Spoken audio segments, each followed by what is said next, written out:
Olá, queridos, que a graça e a paz do Senhor esteja sobre a sua vida, sobre a sua casa e sobre a sua família. Estamos com mais um estudo da palavra de Deus no Salmo de número 10. O Salmo 10 nos mostra o lamento do salmista pelas ações pecaminosas dos ímpios, o seu clamor para que Deus manifeste a sua justiça. O estudo bíblico do Salmo 10 mostra que os ímpios se levantam contra os justos para matá-los, mas Deus é aquele que contempla todas as coisas. Neste salmo, nós iremos aprender que o salmista olhou por um período de tempo para a arrogância do ímpio, mas não deixou de viver uma vida separado, clamando ao Senhor. No Salmo 10, o salmista continua exaltando a Deus pelo seu cuidado e amor. Ele é grato ao Senhor por lhe defender dos seus inimigos e dos seus temores. Ele diz: o Senhor é refúgio para os oprimidos, uma torre segura na hora da adversidade. O Salmo de número 10, no início, desde o verso 1 ao verso de número 11, o salmista começa contemplando a arrogância do ímpio.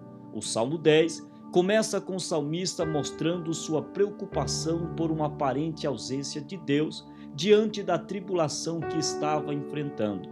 Ele olha para este contexto onde o ímpio cada vez mais praticava a iniquidade e começa a se indagar com Deus. Nesse ponto, parece que o salmista enxergava a situação com seus próprios olhos em vez de enxergá-la com a sua fé. Esse é o tipo de fraqueza que muitas vezes nos acompanha de perto e nos leva a pensar equivocamente que Deus está distante de nós e desinteressado na situação que está acontecendo ao nosso redor. Na sequência, o salmista expõe o que estava lhe perturbando. Ele estava cercado de pessoas perversas.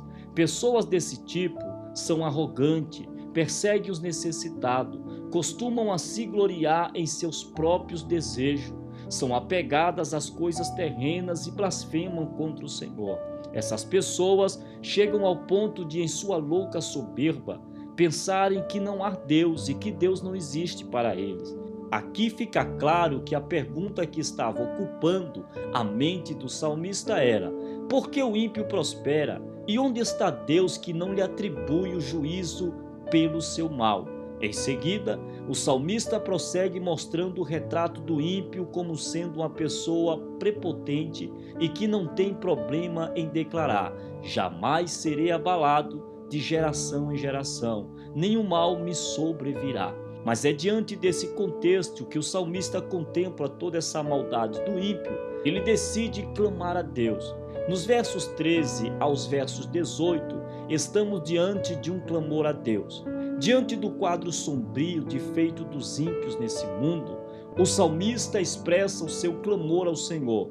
Levanta-te, Senhor, ó Deus, ergue os pobres.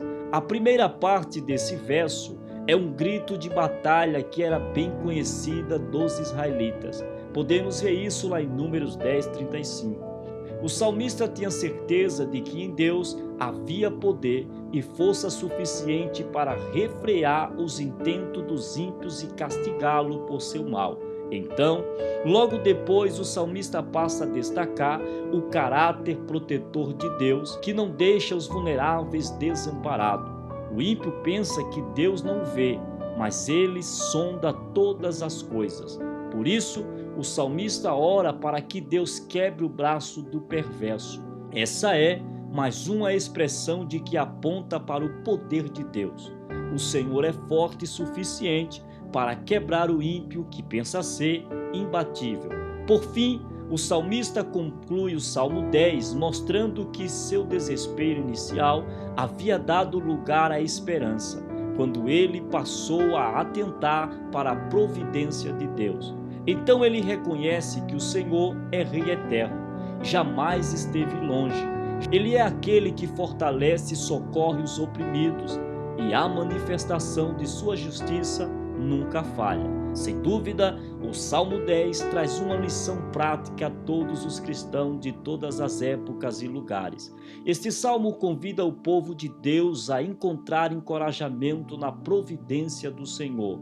e conforto de justiça divina. Apesar da perversidade ao seu redor, o Salmo 10 é um lembrete de que o crente deve deixar que sua confiança em Deus triunfe sobre a desesperança das circunstâncias deste mundo hostil.